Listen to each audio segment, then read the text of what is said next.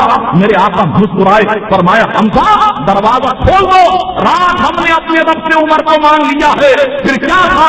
پھر ہوا یہ کہ عمر سوئے نبی گئے، نظر سوئے عمر گئی، پڑی جو نگاہ مصطفیٰ تو زندگی سنور گئی۔ اللہ اکبر، سرکار کے قدموں میں گرتے ہیں۔